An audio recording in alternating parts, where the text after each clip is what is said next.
Okay, good morning again. We're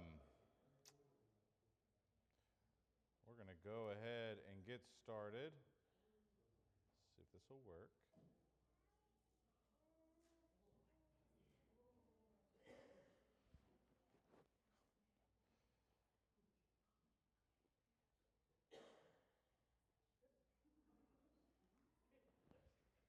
Oh, that doesn't work. Okay, so we are covering, if you're following along in the book, we are covering the rest of chapter 3.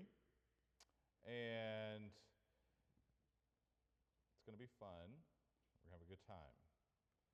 So, we are talking about digital age parenting, and we are making sure that we are doing everything we possibly can to faithfully parent our children in the digital age. And if you have been here, you've noticed myself and Justin Boyd are teaching this class. I appreciate him for wanting and his willingness to teach and be a part of this as well. So, also, if you are a man,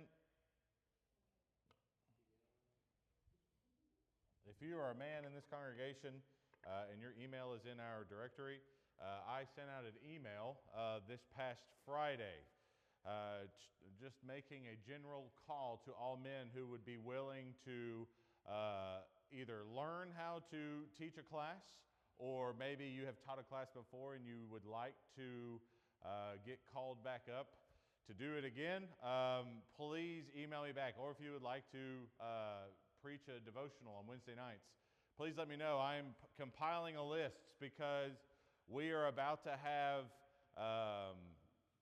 new classes come at the start of October, and so I am putting together more classes for that next quarter or next couple of months. We're going to try and get on the same schedule as our youth, and their new quarter for the year starts in December. So we want to try and be on the same page as them moving forward. But we're not to that point yet. We're still talking about digital age parenting. Just for those of you who have an email address in our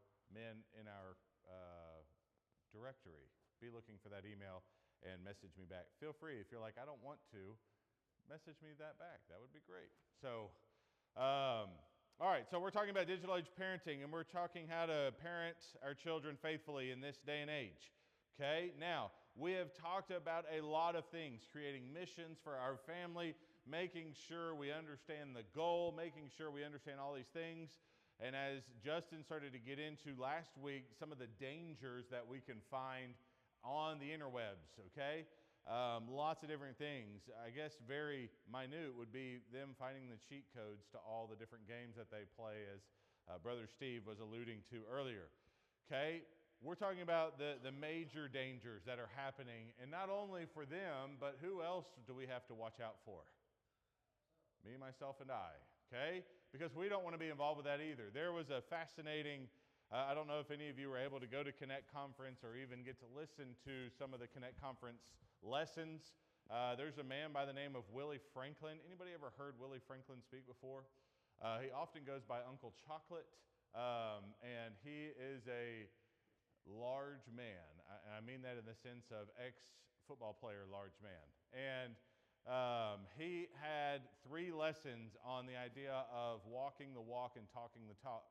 And he presented a lot of phenomenal materials, and he was trying to hit different age groups with that. He talked to our older folks, he talked to the ministers and preachers, and he also talked to our younger folks.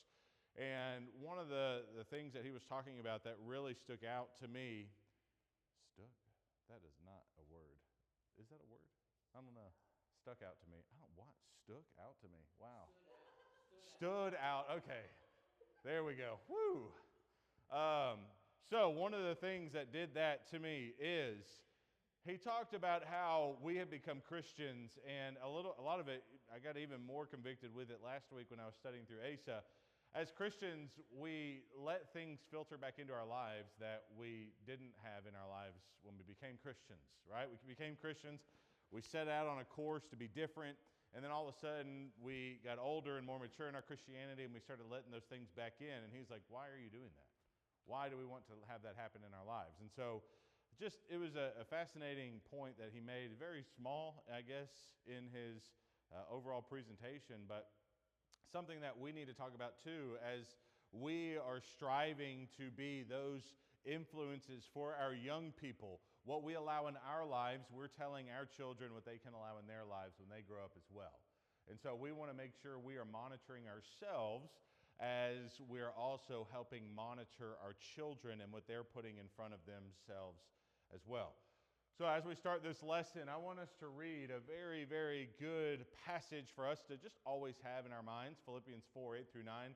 Maybe you have read this numerous amounts of times. Maybe this has been a very safe haven passage for you during trying times. But notice what Paul says here. Finally, brothers, whatever is true, whatever is honorable, whatever is just, whatever is pure, whatever is lovely, whatever is commendable, if there is any excellence, if there is anything worthy of praise, what should you do?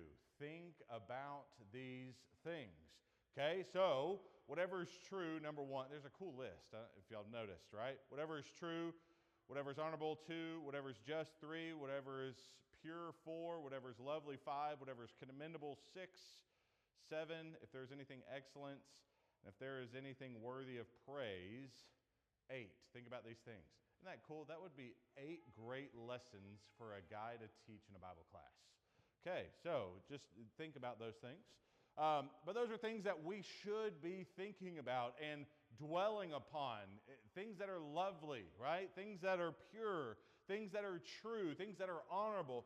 That's what we should be filling our lives with. Verse 9, what you have seen and learned and received and heard and seen in me, practice these things, and notice the promise, the God of peace will be with you. Okay?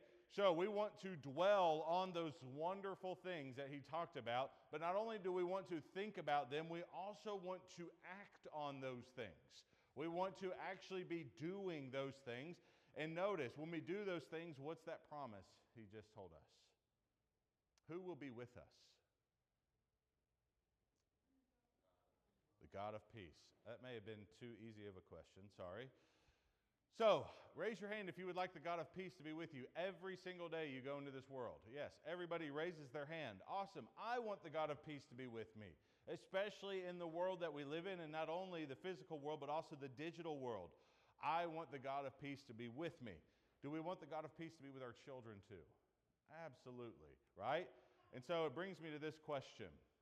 Do these social media platforms help us and our children achieve what Paul just encouraged the Philippians to do? Think about all those little apps right there. And there may be more, right? You think about Snapchat, you think about Instagram, you think about TikTok, Facebook, X, or for you older folks, Twitter, okay? And you think about YouTube, and YouTube has YouTube Shorts, okay? You have all of these avenues for our people to go through, okay? Before we start talking about our young people, if you're involved in any of these social media sites, how do you feel after you get off of one of them? What are usually your feelings? Let's say you just went through Facebook. What are your feelings when you get off of Facebook? What's drained? Okay. If you have a positive algorithm, awesome. Good. Yes. I've also seen what's on my wife's algorithm, and it's not always positive. Anybody ever get the algorithm where it's like, don't go to Walmart because you will get abducted, right? That's out there. Or don't eat salad because if you eat salad, you're going to get listeria and you're going to die. Or you're going to watch this over here, and if you get this medication, you're going to die, right? So yes, Facebook will give you, they have to keep the positivity in there. Yeah. It's good, yeah.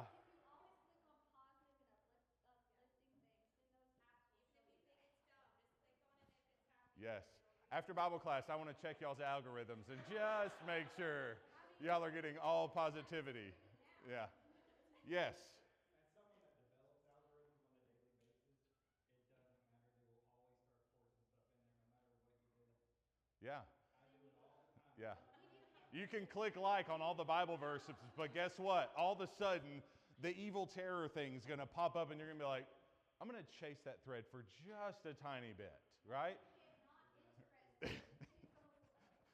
And then, so we're talking about this idea, and usually when we get off of these social media, sometimes you're like, I need to get on, it's happened to me. I'm like, hey, I need to get on there and post this on the Hilldale Church of Christ group so that I can encourage people to be a part of this and do all these things. And all of a sudden I get on Facebook and it's like 30 minutes later, I'm like, what was I supposed to do? I feel terrible right now. What just happened? And then it's like, I was asking this to my family as we were celebrating Josie's birthday this weekend. And I got the answers of unproductive, right? What happens when we get that feeling of unproductivity? That's a word? Yeah, we feel like we wasted time. How many of us have a lot of time to waste these days? Probably not much. But then we get on these sites and we do that for a little while and we're like, oh, why did I just spend, I could have read a book for 30 minutes. Instead, I scrolled mindlessly through all of these positive different videos and everything. And so that's happening, right? Are those things that we're dwelling on that are true, honorable, pure, lovely? Is that what Paul was talking about for us to dwell upon? Now, when we talked about earlier in this class, week 2 or so, we started talking about how much time we spend on it versus how much time our children spend on that, okay?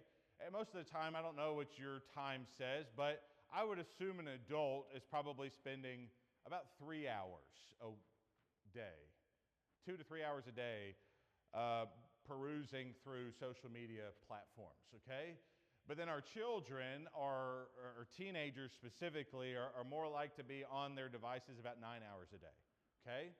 So if we're spending about 2 to 3 hours and we're coming out of it feeling drained, unproductive, maybe even scared of the world, and other different things. Maybe you feel positive coming out of it. But imagine what they're going through. If they're getting 9 hours worth of that, and they're having all of that, and it's heightened more because you'll also go through studies of children. There's a website called enough.org that has all these different studies of children and their mental capacity and all this stuff and how it's affecting them through social media. It's some fascinating stuff, but when you start to go through that and you start to think when children are more at risk for mental illness, when children are more at risk for depression, anxiety, all of these different things, suicide, and yet they're going to a place, maybe it's TikTok, maybe it's Facebook, maybe it's Snapchat, maybe it's Instagram, YouTube, X, whatever. They're going to that and they're putting all of that into them every single day. They're focusing on that. And so I rearranged the words a little bit. I kind of made what Paul said in Philippians the opposite. And I think this may fit our generation a little bit more when we start talking about what happens when we focus on these particular things. Okay, so finally, kiddos, whatever is false, whatever is deplorable, whatever is unjust, whatever is impure, whatever is ugly, whatever is pitiable, if there is any worthlessness, if there is anything worthy of gossip, think about those things. And what you have learned and received and heard and seen on my site, practice these things, and the God of anxiety will be with you. Does that fit our culture a little bit better? Right? You can find that on social media 4 verses 8 and 9. Okay? Now, that is more along the lines of what happens when we spend a lot of time on these particular sites, okay? And we get this idea of anxiety, the world is like, feels like it's shrinking and there's just bad stuff everywhere and bad stuff all over the place. Our kids are seeing all this bad stuff. Not only that, they're having the opportunity to be cyberbullied over and over and over by people, and they get into a little group together, and yeah, it's a lot. But we don't want that to happen. And so we live in a world where there is digital avenues and social media platforms, and so there's going to be some options that we talk about. What can we do? Because if you notice, we have this idea. After you've scrolled for a little bit, how do we normally feel? And we feel that anxiety, feel that unproductiveness, we feel that idea of being drained and all of these different things, right? But then you start to get into what Paul will say in Colossians chapter 3, verses 1 through 3. This should be our goal, right? Kind of like what he talked about in Philippians, but notice, if then you have been raised with Christ, seek the things that are above, where Christ is, seated at the right hand of God. Verse 2, set your minds on the things that are above, not on the things that are on the earth. Why? For you have died, and your life is hidden with Christ in God. Okay? That's our goal. We want to seek the things that are above. Okay? Now, there are people out there that try to push a lot of positivity on social media platforms. I'm not neglecting that. But more times than not, it almost seems as though, yes, we'll get a positive, and then all of a sudden negative. And then that negative, for some reason, all of a sudden it's like, I focus on it, right? Because we'll scroll past the Bible verse that says, hey, and have a great day, and we'll get to the next one, and then it'll be like, headline, all of a sudden, mass shooting, and we start reading that particular article, and then guess what? Our algorithm is messed up for the rest of the day, right? Because we want to know what happened. We want to make sure our kids are safe. We want to make sure all of these things are happening. But then that negativity is going to continue on because now we're thinking in our minds, this world is terrible. Why are we raising kids in this world right now, right? And so we want to seek things that are above. And if we're doing that and our children are witnessing us seeking things that are above, right? If our children are watching us engage with them and have all of these things, it's another really cool thing. I don't know if y'all know this, but it's a law in Alabama and Tennessee that children are prohibited using their phones in school. Law. Like, we have the ability as teachers to take those away from them. And so what they're seeing is they're actually noticing my brother-in-law is a vice principal at a 6A school in Alabama. And what he is noticing is that kids are engaging with kids again because they have the fear of, if I get my phone taken away, I get my life taken away if all of a sudden I pull it out, right? And so he's watching kids engage. At lunchtime, they're engaging with one another. They're talking. They're having conversations. They're laughing with one another instead of sitting at the lunchroom table going through the latest feeds on Snapchat or Instagram and seeing who posted what to their story, right? And so they're able to now have conversations together. And he says it's actually quite fascinating to watch again. We need to be encouraging of that as parents and grandparents, of us setting our minds on things above, of trying to focus on godly things, right?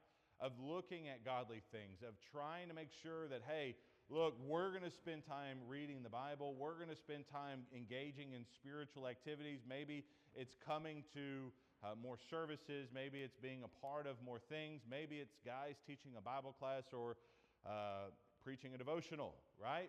Because I promise you, if you're somebody who teaches a Bible class or preaches a devotional, you will spend more time engaging with God's Word than the person who sits in there and listens to you. It's awesome, right? Every week I get the opportunity to preach multiple times and teach. And now I'm also blessed with an opportunity to teach 8th grade boys Bible at Clarksville Christian School. So not every single day I get the opportunity to teach the Bible. And so that means I have to engage with the Bible more, right? And so that's a great opportunity for you as well, is to be able to get engaged because you're going to be seeking the things that are above and help set your mind on the things that are above, okay? So what can we do to make sure we accomplish that goal? Number one, just don't have it, okay? Yeah, so don't have an Instagram, don't have a Facebook, just don't have it at all, right? I am slowly moving myself towards that, to where I have tried to justify over the years of why I need social media. But we have wonderful secretaries in our office that can handle all of our social media. So, sorry. I would love to get off of it. That way, I could spend more time engaging with God's Word and being involved not only in my personal life, but also my family's life and others, and I don't want to waste any of that time. So, option one, what can we do for us, is we can just not have it at all. I know of a preacher of a congregation of about 800 people, very sound, solid guy. And right when he moved to this congregation, he realized, oh, there's a lot more people than there was at the 120 to 150 member congregation I had in Oklahoma that I was preaching at. And so what he did was he got on Facebook and said, hey, everybody, if you want my phone number, here it is. Or if you want my contact, message me and I'll give it to you because I'm deleting all social media. Because he realized how much time that was taking away from his ministry. You think about that also and how much time it takes away from our own lives, right? Hopefully your screen time is about 3 hours on average a day, but if you start to look at it and it's on 6 hours, whose life are you having to neglect to spend time on your phone? Is it your spouse's life? Is it your children's life? Is it co-workers' lives? Is it all these things and you're spending that time? So that's something we can do, but I understand not a lot of people may do that, right? Or you can set limits. Now, this kind of goes with the last one. Are you familiar? If you have an iPhone, I'm not familiar with anything else except for the iPhone. I'm sorry. But if you have an iPhone, I know that you can set time limits for each app on your phone every single day, okay? And that's helpful, especially if you're someone who has self-control, because you can see that little notification go off that says, hey, you're up on your time, and you say, okay, I'm up. I can't use it the rest of the day. Or you could be like me and say, remind me in 15 minutes, okay? And then 15 minutes goes up, and then guess what you do? Just turn off for the rest of the day, right? So, or you can keep pressing, remind me 15 minutes later, and then at the end of the day, you're like, well, I pressed that a bunch of times today, okay? Yes?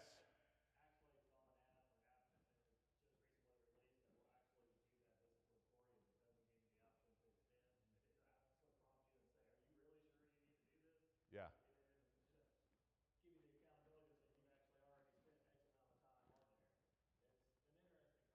Yeah, so to that, and there may be Android or whatever other type of phones out there, Google phones. They may have that option too where you can set limits on the different apps. Now, I will also encourage you, some of those apps don't need to be used at all, okay? I don't know if you've ever looked into the history of Snapchat and why it was created. It was created for that sexting realm, okay?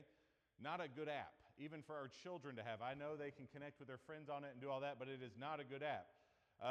TikTok, you can do whatever you want to do in your life, but there's a lot of studies out now of how it's rewiring that prefrontal cortex for our young people because of the constant scrolling through and changing things as they go along. I don't know if you noticed in cartoons these days how they are having to keep things moving so quickly because of how children's minds are wanting to leave quickly, right? And so they're having to do more to keep children engaged. It's not like the old Tom and Jerry's back in the day where we could watch a cat chase a mouse and never win for 30 minutes and never want to be tuned out, right?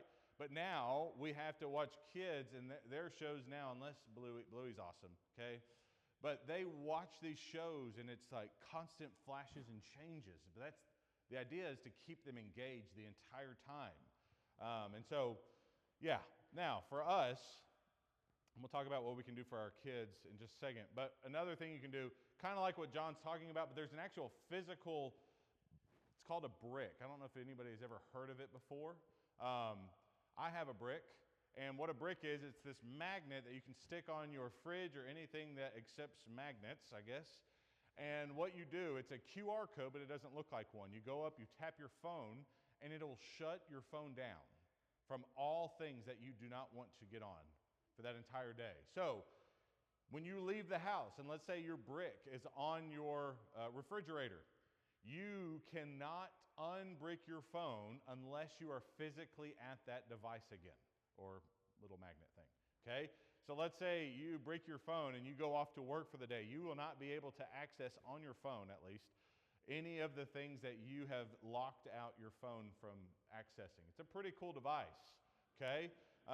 If you're someone who struggles with the remind me in 15 minutes, this is a great option. If you're going to want to keep your social media sites and keep your platforms to engage with friends and family members and all those different things, or to post positive stuff, that may be a good remedy for helping you limit your screen time on those and say, hey, when I get home, or you brick it while you're at work, right? You have your brick at work. Mine is on my glass board in my office. That way I can brick myself when I go home and make sure that when I'm home, I'm not able to access those things. Because I spend a lot of time up here, and thankfully I live within a stone's throw of this building now, which makes going home a lot easier.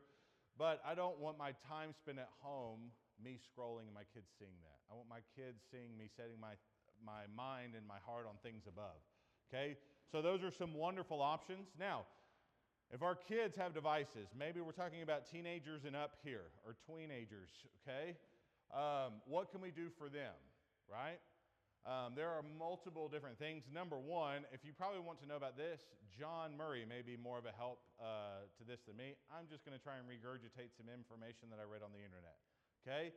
You can get a DNS resolver. What that is you are hardwiring your router to be allowing certain things or not allowing certain things. Was that a good explanation, John? No. So go talk to John afterwards, and he will let you know. But you can Google it too. But you're trying to program your router on what you will allow to come through your home internet. Okay, it's a little bit more intuitive to set up, but it's a great option. Or you can get home monitoring devices. He talks about one that Circle Home Plus. You actually plug into your router, and you can go through and program it through an app on what is allowed. You can also shut down certain things, okay? By the way, there is a workaround to all of these that your kids will probably learn at some point. So the DNS resolver, they can get an app, a VPN app, where they're constantly changing VPNs. A lot of people get it when they go overseas so that nobody can steal their information or anything. So they can get that, and then your safeguards that you put on there will not work, okay? The home monitoring devices, kids can work around that, but there are some that are really good to where not only will it shut down the internet, it'll shut down their cellular abilities as well. So you can make sure, or you can just do the old-fashioned leave your phone with me for the rest of the night, okay? Have it in your room, put it in a lockbox like a gun safe. Some people have those gun safes next to their beds. You can put their phones in there, and you only know the code to it, because I'm telling you, they will want to have that phone because they feel like they may be missing out on something, and they may try to sneak down to your room while you're snoring, and they may try to get in and pull it out of your bedside stand. But if they open it up and they're like, Dad put this in a lockbox, then they can't get it. And then they made noise, and you woke up and you saw them, okay? So, home monitor devices, Circle Home Plus, Aura, AURA is another, it's an app too. Monitoring apps like Aura, Bark, other ones. Anybody else use one that they know of off the top of their head? Parental settings. So yeah, that's the last one. It's just good old parental settings that you can go into the general settings in your phones or your iPads or on your TV and make sure that they can't access anything like that. I would say parental settings should be our last stand, right? We should try to do things 1 through 3 because parental settings, ultimately, they can maybe just open a new app that you haven't set parental settings on, and all of a sudden they're going through. Now, all the while we're setting these limits, we're teaching our kids about God. We're teaching them what God expects. We're helping them understand how to seek things above, right? This is just a safeguard where we're encouraging them through godly ways, what God's expectations are of them. We're doing Bible time at home. We're doing all these wonderful things. If you're older, y'all get to sit at the dinner table and open Bibles up and mark them up together, talk about Scripture together, and then you're helping them. And this is just kind of a backstop. Yes?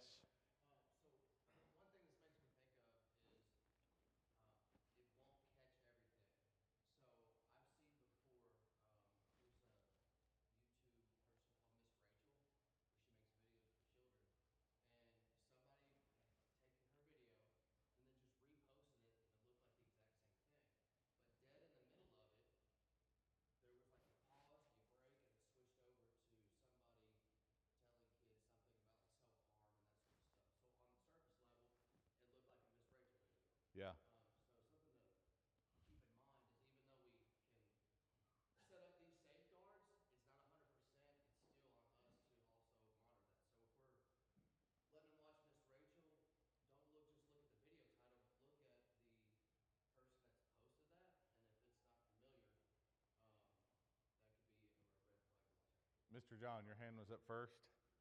Yeah, I was going to say, maybe bullet point 5, and I know it probably sounds like a broken record on this. You have to teach critical thinking skills to your kids because all the things that you put in place. I know I've got a couple of friends in here that actually are professionals as well. All these things, again, that's involved all the things. It's just kind of like a closet door, right? Yeah. You have deadbolts. You have, I mean, and those things do, provide some sense of security, right? But at the end of the day, if somebody wants to get in, they're going to get into your house, right?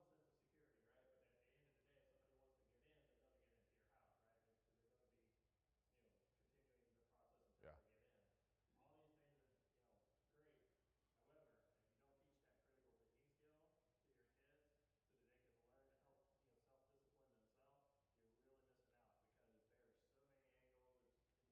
However, if you don't teach that critical thinking skill to your kids so that they can learn to help, self-discipline themselves, you're really missing out because there are so many angles. It's impossible, really, to prevent something. I guess like I said before, the world of, just ignore it and go away is over. The world of being able to block your kids completely from it is over because they're getting exposed regardless of what the preventative measures you do. So you have to teach that critical thinking skill.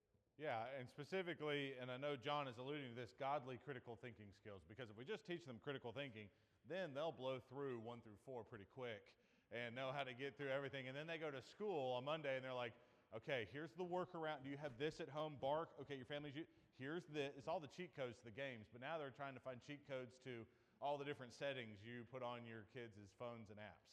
So we want to teach that godly critical thinking skill of this is what God expects. That way, every single day, they have that in the back of their minds. When they're making that decision, or maybe even at the front of their minds, when they're making this decision, how does God view this decision that I'm making, right?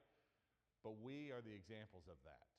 If they see mom and dad and grandma and grandpa going, how is God viewing my decisions that I'm making, whether it be how I'm responding to my spouse in an argument, how I'm treating people around me, how I treat worship, how I treat God, how I treat friends, how I treat church members, how I go throughout these decisions that I'm making. If they see us with that mindset of, okay, how is God viewing my decision? They will want to do that same thing, right? And have that at the front of their minds. That way, when they're going through, we set up these things as safeguards, mainly so, people from the outside can't get in. We want to help them make the right decisions as they're, taking on these devices that can access anything in the world. Yes, Mr. Chase. I want to reiterate what you said. I think the children will learn best watching their parents, and I'm guilty of it, probably more so than anyone. I like to get on YouTube, and I can melt 4 hours on YouTube, watching body cam videos.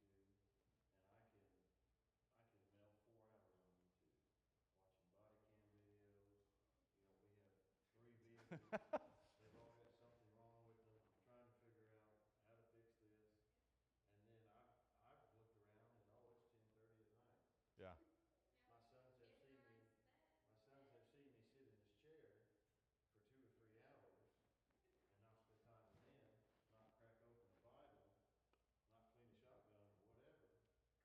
They sit just staring at a phone. And it's setting a bad habit Yeah. for them. So Bibles and shotgun. Yeah. Nice surprise. We are in Tennessee, everybody. But that's a good idea. Do our kids, just even that old mindset, and think about those people in your life that you knew championed Scripture. I bet you could go to their chairside table or their bedside stand and see a Bible there, right? Not just a Bible that is clean, and it's a Bible that's been through a couple of times, right? They've got notes in it. They've got bulletins that they have filled out with sermon notes and all these different things full, and there's someone that gets after it, right? And those are the people you look back and go, that person right there is a reason I'm faithful to the Lord today. I'm sure there's somebody in your mind that you can think about who helped encourage you in your faith, right? We want to be those people for our children where they go, man, mom and dad, it was like nonstop. They were so awesome. They were constantly in the Word. And so I want to be like that too. And so you start to think about what's on your bedside stand, right? Is it our physical Bibles? And I understand a lot of people move to digital stuff. And I love digital capabilities that we can do with scriptures and with all these wonderful things. But how do my kids know that I'm scrolling the Bible versus scrolling Facebook, right? If I'm on my phone. And so I like to have a physical Bible. And there was one time I was talking to a visitor here, and this just blew my mind, but he said it was really cool to see you actually using a real Bible when you preached. And I was like, wow. So it's also something I have strove to do. I'm just not using words today. So I have really wanted to do is have a physical Bible up there. That way, consciously or subconsciously, you're thinking, oh, it's a real Bible. Who knows what I'm doing on the iPad? You may be like, hey, he's scrolling Facebook while he's preaching to us. But I want that to be just, he's got a Bible, right? And I want our children to think about that too as they are thinking about what mom and dad do on a daily basis, right? So, things like that.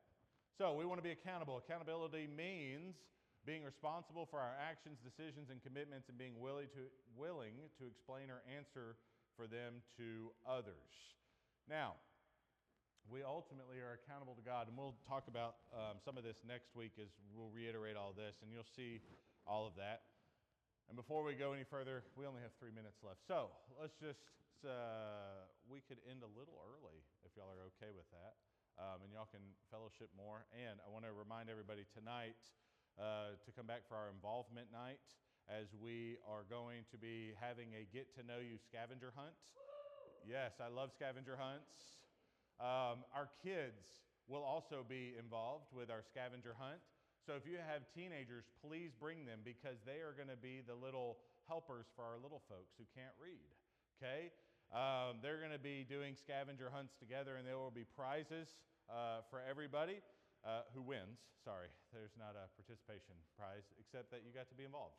And there will be watermelon afterwards, and I got gigantic watermelons. So they are the ones with seeds in it, so we can all play who can spit the seed the furthest outside, not inside, please. So please come and be a part of that tonight. Now, let's have a prayer, and then y'all can hang out and talk before Bible teachers want your kids to be gone. God, we love you, and we thank you so much for the many blessings in this life. Thank you for this time, this wonderful morning that we've had of worshiping you and getting to learn more about your word and how we can be better Christians. God, thank you so much for this class that we're having on digital age parenting, for the wealth of knowledge that we can gain to help parent our children faithfully. God, thank you for these people that have discussed with us today and been a part of this class, and thank you for everybody else that has taught this morning, whether it be our little folks or our older folks. God, we thank you again so much for Jesus, who makes these relationships possible.